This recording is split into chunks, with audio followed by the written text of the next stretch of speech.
Decían que el desayuno era algo simple en la Inglaterra medieval, pero no lo era. Era un límite. Una línea trazada no por el hambre, sino por la disciplina. Una regla que separaba a los niños de los adultos, la fortaleza de la fragilidad, el deber del desahogo.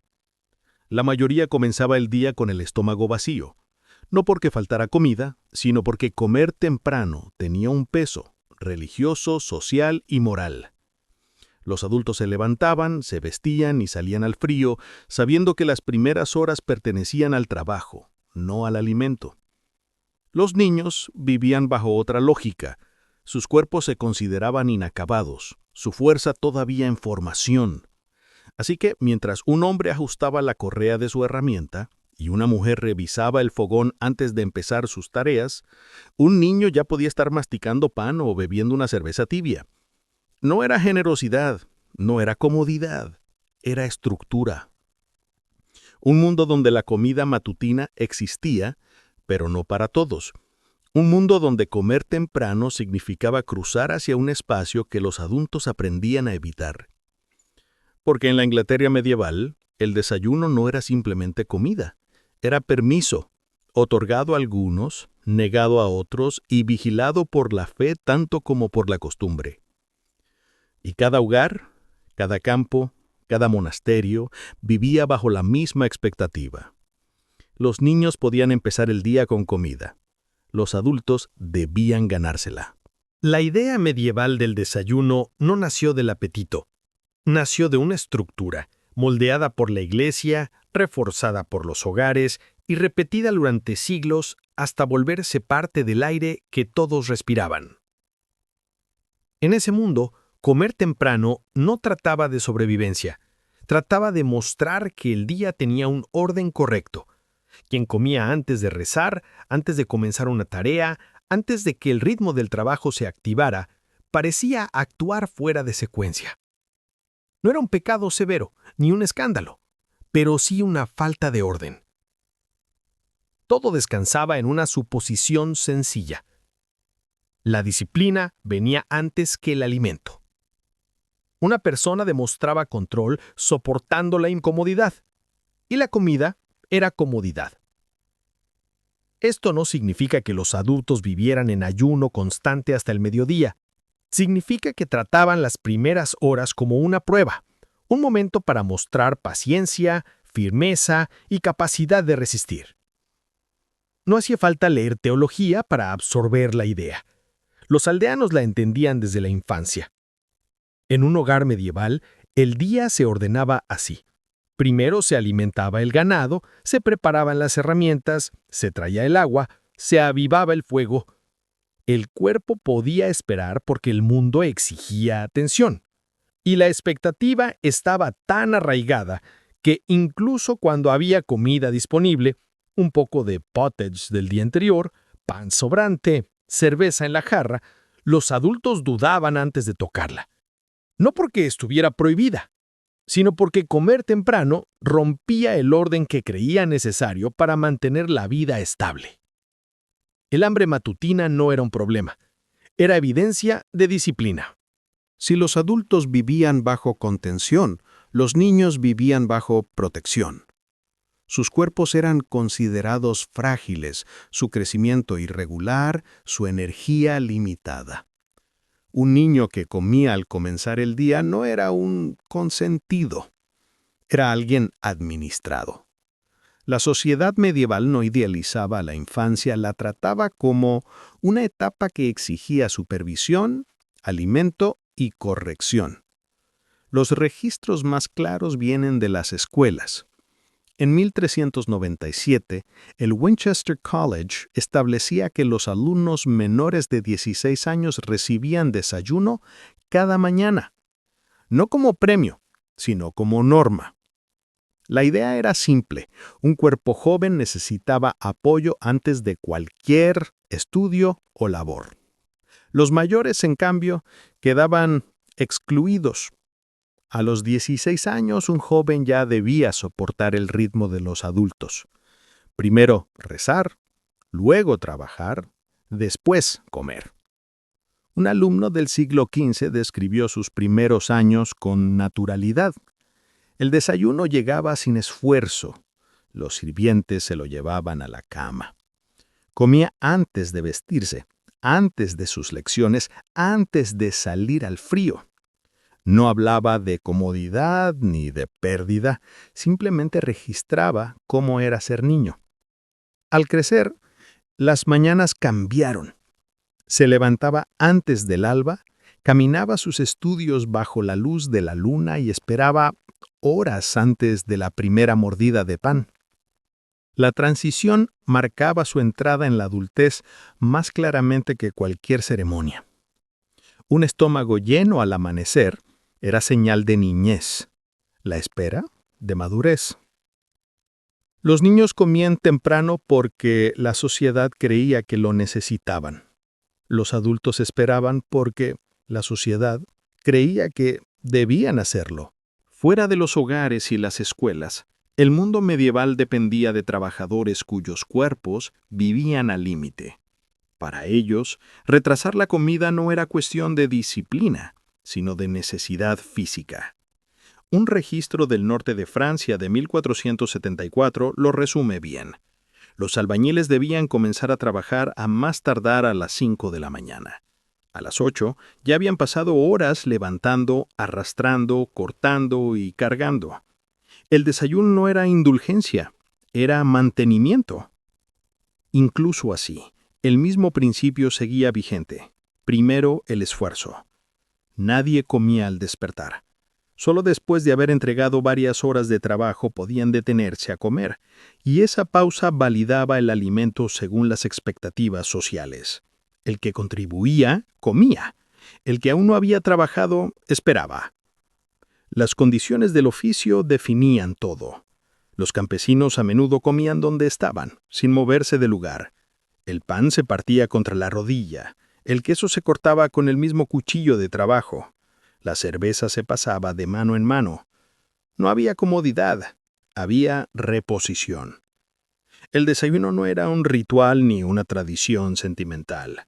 Era una interrupción breve dentro de un ciclo exigente, una pausa otorgada solo después de que la mañana ya había cobrado su precio.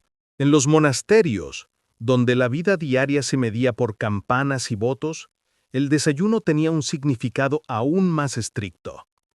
Los monjes se levantaban a horas fijas. Se movían entre oración, estudio y trabajo en una secuencia que privilegiaba la obediencia por encima del bienestar. Comer por la mañana no solo alteraba un horario, alteraba un ejercicio espiritual. Las constituciones monásticas de Lanfranc trazaban una línea clara. Después de tercia, la oración de media mañana, solo los niños y los enfermos podían recibir una comida pequeña, el mixtum. Los monjes sanos no. Y aun quienes recibían esta excepción debían reconocer que rompían la norma. Un monje que tomaba el mixtum bajaba la capucha en señal de humildad, se postraba ante los demás y pedía perdón al abad. No porque la comida fuera un pecado, sino porque estaba fuera de la disciplina establecida.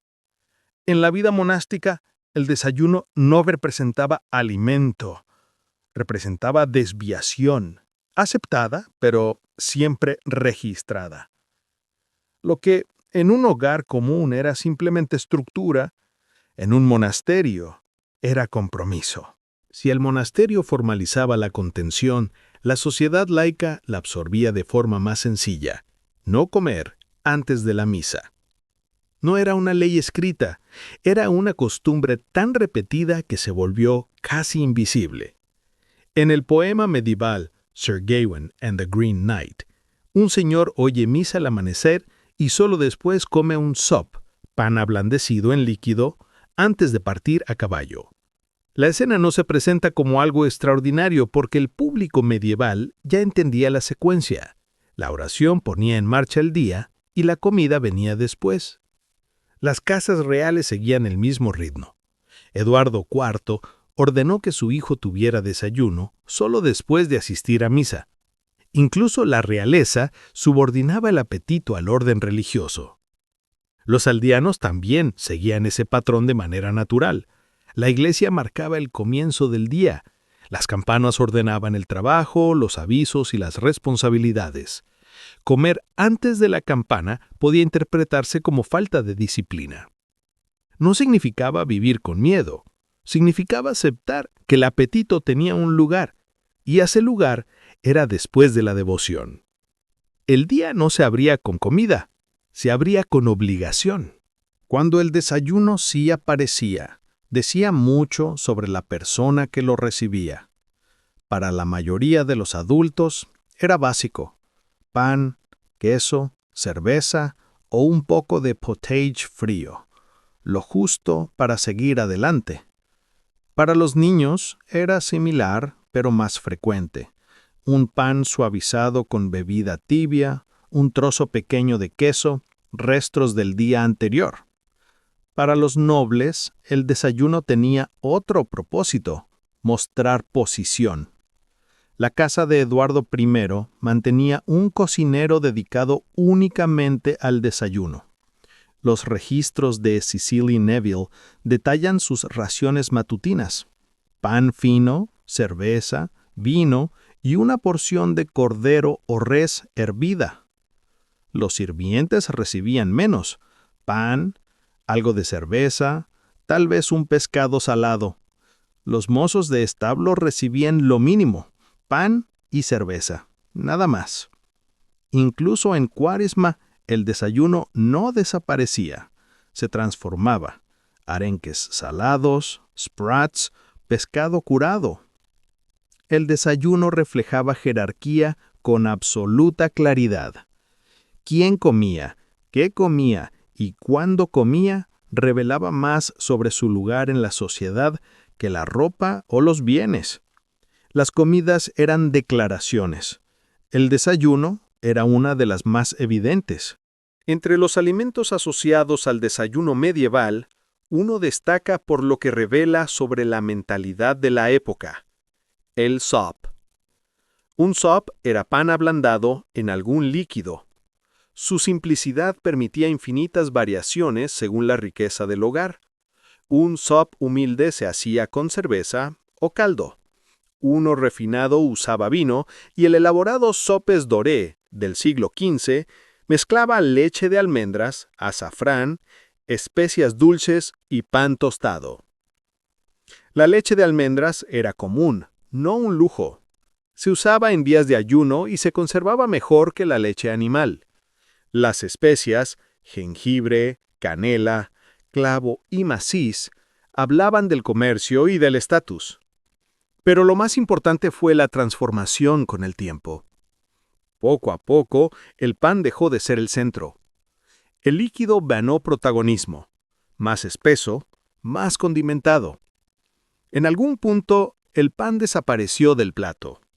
Lo que quedó fue sopa. Un alimento que comenzó como desayuno noble, terminó convirtiéndose en una de las bases culinarias de Europa.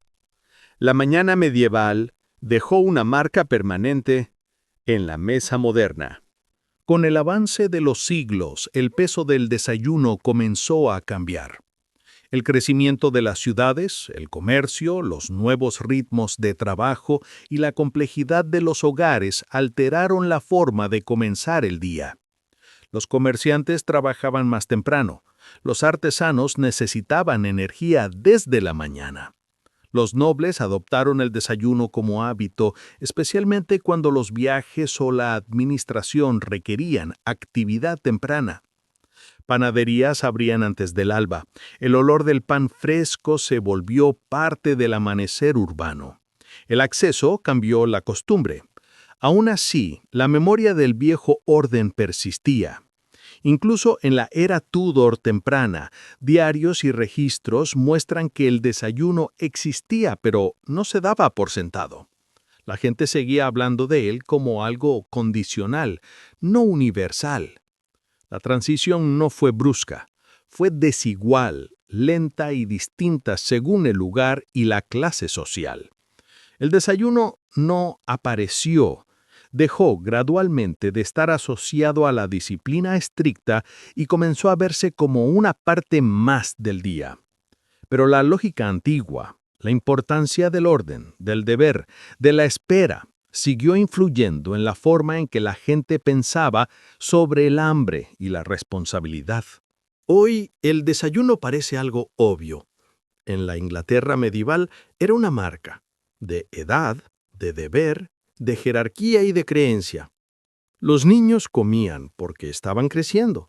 Los adultos esperaban porque se esperaba de ellos. Los trabajadores solo comían después de horas de esfuerzo. Los monjes lo evitaban, salvo enfermedad. Los nobles lo adaptaban a su posición. El alimento era simple, pero el significado detrás de él no lo era. En una sociedad construida sobre disciplina, el hambre seguía un orden. Y ese orden definía más que una rutina, definía cómo la gente se entendía a sí misma. El desayuno no era solo alimento, era identidad. Y para los adultos en la Inglaterra medieval, la identidad no comenzaba comiendo, comenzaba esperando.